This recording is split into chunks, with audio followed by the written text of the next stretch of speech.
Hi friends, welcome back to Manasa creations. ఇవరైతే మనం ఒక మంచి వీడియో చూసుకోబోతున్నామండి. ఇదేంటంటే దీన్నైతే ఒక స్వీట్ రెసిపీ అండి. ఇది బెల్లంతో, అంటే షుగర్ ఉన్న వాళ్ళు కానీ ఎవరైనా తినొచ్చండి. ఈ రెసిపీ చిన్నపిల్లలకి కానీ హెల్తీగా పెట్టడానికి ఈ రెసిపీ అనేది చాలా బాగా యూజ్ అవుతుంది. దీన్ని ఏమనొచ్చు అంటే మనం బెల్లం రెసిపీ అనొచ్చు, లేదంటే కొమ్ములు అనొచ్చు. అంటే వీటి పేర్లు అలా ఉంటాయండి. కాకపోతే ఎందుకు కొంచెం డిఫరెన్స్ ఉందంటే నేను చేసిన దానికి అలా మందంగా చేసి అలా పెడితే కొమ్ములు అని అంటారండి. లేదంటే నార్మల్గా క్రిస్పీగా చేసేసి అందులో వేసేస్తేమో ఇలా ఉండిద్దండి. బెల్లం పాకంలో చూసారంటే ఇప్పుడు ఎలా ప్రిపేర్ చేసుకొని చూసేద్దాం. ఫస్ట్గా ఒక బౌల్ తీసుకొని ఒక 3 కప్స్ గోధుమ పిండి తీసుకున్నాను. అందులో పించ్ ఆఫ్ సాల్ట్ యాడ్ చేశానండి. ఏ స్వీట్ రెసిపీలోనే కొంచెంగా సాల్ట్ యాడ్ చేస్తే ఆ టేస్ట్ అనేది బాగుంటుంది. ఇప్పుడు నెక్స్ట్ వచ్చేసరికి ఒక పిండి తీసుకున్న బౌల్లో మనం ఏం చేయాలంటే ఒక 3 or 4 టేబుల్ స్పూన్ గీ కానీ ఆయిల్ కానీ బాగా హీట్ చేసి పిండిలో యాడ్ చేసుకోవాలి. నేనైతే గీ యాడ్ చేశాను అండి. చూసారంటే అప్పుడు అది బాగా పిండి అనేది ఫ్రై అవుతున్నట్లుగా కనిపించిందండి. ఇప్పుడు మనం వెంటనే చేతితో కదపకుండా స్పూన్ పెట్టేసి అలా కలిపేసి కొంచెంగా చల్లారిన తర్వాత చేతితో మొత్తాన్ని ప్రెస్ చేస్తూ కలిపేసి వాటర్ యాడ్ చేసేసుకొని చపాతీ పిండిల మధ్యలో బాగా గట్టిగా కలుపుకోవాలి. సాఫ్ట్గా అయితే ఉండకూడదండి, ఎంతైనా గట్టిగానే ఉండాలి. చపాతీ పిండి ముద్దలా బాగా గట్టిగా కలిపేసుకోవాలి.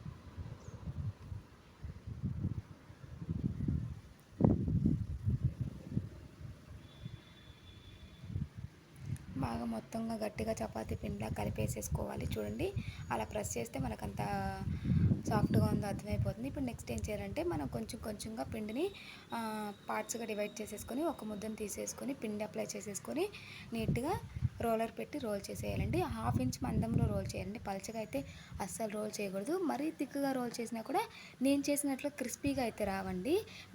మీరు ఎవరన్నా క్రిస్పీగా వద్దనుకుంటే కొంచెంగా మందంగా చేసుకోవచ్చు.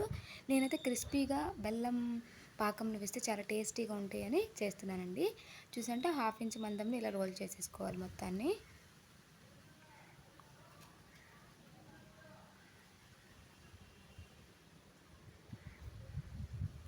ఫ్రెండ్స్, ఎవరైనా కొత్తగా మన ఛానల్ చూస్తుంటే సబ్స్క్రైబ్ చేసుకోండి. పక్కన ఉన్న బెల్ ఐకాన్ ప్రెస్ చేశారంటే ఆల్ టు ఆల్ నోటిఫికేషన్ ద్వారా డైలీ మీకు వీడియోస్ అనేవి వస్తూ ఉంటాయి. ఇప్పుడు చూసారంటే రోల్ చేసుకున్న 1/2 ఇంచ్ మందం చపాతీని మనం ఏం చేయాలంటే 4 సైడ్స్ స్క్వేర్ షేప్లో కట్ చేసేసుకోవాలి. రెక్టాంగిల్ షేప్లో 4 సైడ్స్ కట్ చేసేసుకున్నామంటే స్క్వేర్, రెక్టాంగిల్ ఎట్లా అన్నా కట్ చేసుకోవచ్చు అండి. మీరు చపాతీ చేసిన దాన్ని బట్టి వచ్చింది. ఇంక ఇప్పుడు ఎడ్జెస్ కట్ చేశాక మనం ఉన్న దానిలో మనం ఏం చేయాలంటే అదిగో లైన్స్ లాగా కట్ చేసేసుకోవాలండి. చూసారంటే ఎంతెంత ఒక 1/2 ఇంచ్ ఉండేలాగా లైన్స్ అన్నీ కట్ చేసేసుకోవాలి. నెక్స్ట్ ఏం చేయాలంటే మనం హారిజంటల్ లైన్స్ లాగా వర్టికల్ లైన్స్ లాగా కట్ చేసేసుకోవాలండి. ఇప్పుడైతే హారిజంటల్గా కట్ చేసేస్తాము. చూసారంటే ఇలా కట్ చేసేసుకొని ఇప్పుడు నిలువుగా కట్ చేయడం అయిపోయింది కాబట్టి నెక్స్ట్ ఇప్పుడు ఏం చేయాలంటే ఒక 2 ఇంచ్ అలా మందం 2 ఇంచ్ అలా గ్యాప్తో అడ్డంగా కూడా మనం కట్ చేసేయాలి. చూసారంటే వీడియోలో చూపిస్తుంటే కట్ చేసుకోండి. ఒక చపాతీలో నేనైతే 3 పీసెస్ వచ్చేలా కట్ చేశానండి. ఒక్కొక్క దానికి చూడండి. అప్పుడు ఇంకా మనం ఇవన్నీ మనకి కొంచెం కట్ చేసేటప్పుడు అతుక్కున్నట్లు ఉంటాయండి. అవన్నీ ఏం కాదు. ఇది చూసారంటే 1/2 ఇంచ్ మందంతో మొత్తం కట్ చేసేసుకున్నాం కదా. ఇంక ఇవన్నీ మనం ఒక్కొక్కటిగా తీసేసుకొని ప్లేట్లో పెట్టేసుకోవాలి.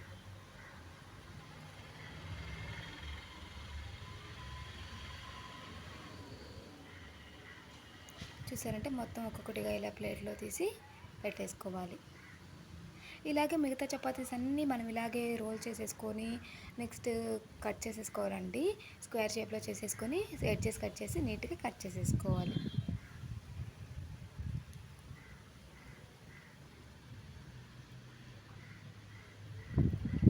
చూసారంటే మొత్తాన్ని నేను తీసేసి ప్లేట్లో వేసేసుకున్నానండి. అన్నీ చక్కగా మొత్తాన్ని చపాతీ పిండి మొత్తాన్ని ముద్దలన్నిటిని నేను ఇలాగే చేసేసి పక్కన పెట్టేసుకున్నాను.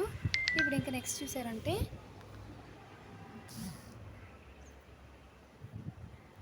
డీప్ ఫ్రైకి సరిపడా ఆయిల్ పెట్టుకోవాలండి. డీప్ ఫ్రైకి సరిపడా ఆయిల్ పెట్టేసుకున్నాక ఇందాక మనం ప్లేట్లో కట్ చేసి పెట్టుకున్న పీసెస్ అన్నీ ఏం చేయాలంటే ఇందులో ఒక్కొక్కటిగా డ్రాప్ చేసేసుకోవాలి. చూడండి, ఇట్లా మొత్తం డ్రాప్ చేసేసుకున్న తర్వాత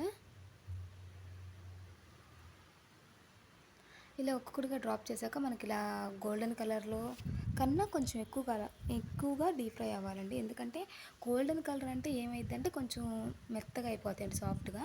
కొంచెంగా ఎక్కువగా కాలితే అదే డీప్ ఫ్రై అయితే ఏమైందంటే క్రిస్పీగా వచ్చిందండి మనకి. కాబట్టి మనమైతే క్రిస్పీగా కావాలి కాబట్టి నేనైతే క్రిస్పీగా చేస్తాను. మీరైతే ఇంకొంచెం తక్కువగా ఉన్నప్పుడే తీసేసారంటే మీకు సాఫ్ట్గా వచ్చేస్తాయండి. ఇంక ఇవన్నీ ఇలాగే ఒక్కొక్కటిగా అన్నీగా ఫ్రై చేసుకోవాలండి. అన్నీ మనం చేసుకున్న పీసెస్ అన్నీ ఇలాగే ఫ్రై చేసుకోవాలి.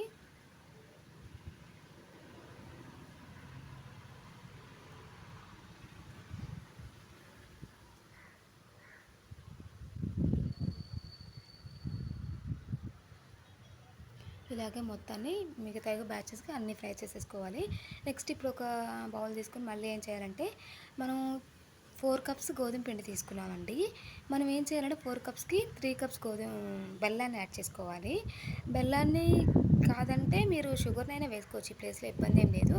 కానీ బెల్లం అయితే షుగర్ పేషెంట్స్ కానీ పిల్లలకు కానీ ఎవరికైనా హెల్తీ కాబట్టి బెల్లాన్ని వేసేసుకొని మళ్ళీ అదే కప్పుతో ఒక కప్పు వాటర్ యాడ్ చేసుకోవాలి. సారీ అండి, నేను 3 కప్స్ గోధుమ పిండి తీసుకున్నాను కాబట్టి 2 కప్స్ బెల్లాన్ని యాడ్ చేశాను కదా. మళ్ళీ ఇప్పుడు ఒక కప్పు వాటర్ని యాడ్ చేసేసి మొత్తాన్ని బాగా మరిగించాలి. ఏమైనా డస్ట్ పార్టికల్స్ ఉంటే మీరు బెల్లం కరిగిన వెంటనే మొత్తాన్ని స్టెయినర్లో వేసి స్టెయిన్ చేసేయచ్చు. ఏం డస్ట్ పార్టికల్స్ లేకపోతే అలాగే ఉంచేసుకోవచ్చు, ఇబ్బంది అయితే ఏం లేదండి. ఇట్లా బెల్లం మొత్తాన్ని కరిగేలాగా ఉంచేసి మనం ఇది బాగా మరగాలండి. అంటే మనకు పాకం వచ్చే స్టేజ్కి వచ్చేదాకా ఇది మనం హై ఫ్లేమ్లో పెట్టి బాగా మరిగించాలి.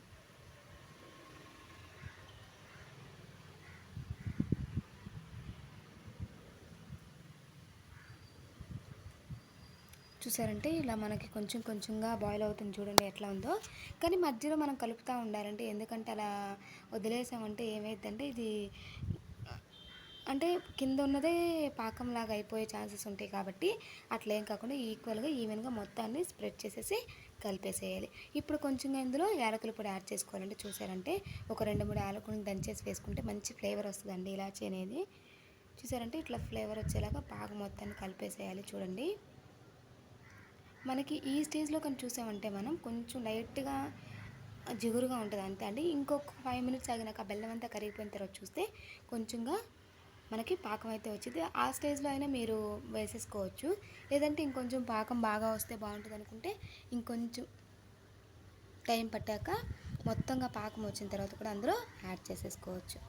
చూసారంటే ఇలా రోలింగ్ బాయిల్ అవుతుంది బాగా బెల్లం అనేది మనకి.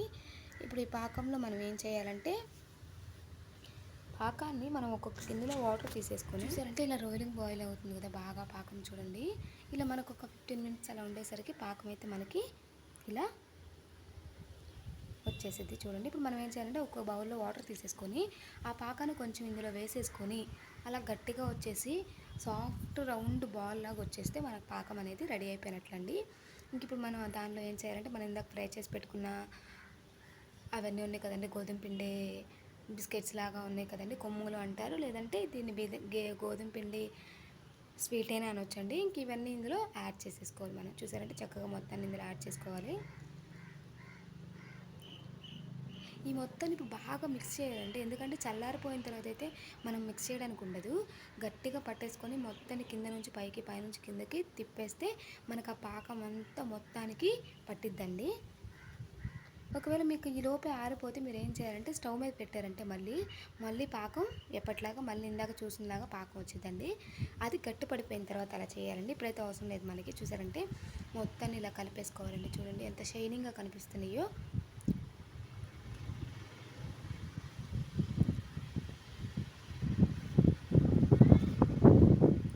చూసారండి ఇలా చక్కగా షైనింగ్ వస్తుంది. చూడండి ఎంత బాగా షైనింగ్ ఉందో.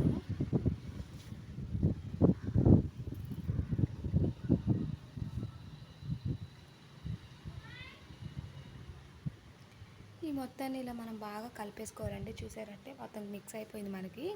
ఇలా ఉన్నప్పుడు మనం ఇంకా ఇవి ఏంటంటే ఒక ప్లేట్లో వేసుకొని చల్లారి పెట్టుకోవచ్చు, లేదంటే ఇలాగే ఉంచేసి కొంచెం సేపు ఆరిపోయిన తర్వాత మనం తీసి స్టోర్ చేసుకోవచ్చండి. చూసారంటే ఎంత షైనింగ్గా గుల్లగా క్రిస్పీగా ఉన్నాయో మీకు నేను చూపిస్తానండి. ఇప్పుడు చూడండి ఎట్లా ఉన్నాయో చూడండి, అసలు ఎంత చక్కగా ఉన్నాయో. మనం తుంచితో కూడా విరిగిపోతున్నాయి. Thank you friends.